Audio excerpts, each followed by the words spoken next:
Ito yung tinatawag nating 3-drop or yung gagawin ko is lizard position, inverted lizard, or mas kilala siya bilang Spider-Man style. Okay po? So, simulan na natin. Of course, kailangan muna natin ng safety.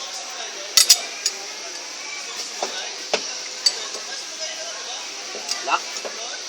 Then, tanggalin ang back up.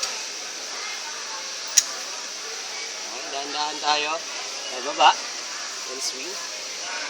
Stop. Ang gagawin ko, isa sa mga uri ng rappelling.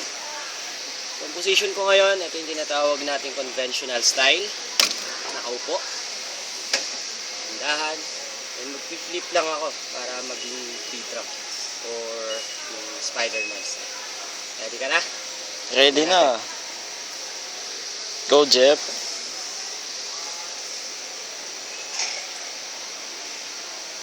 Ayos lang ba? Ayos na ayos.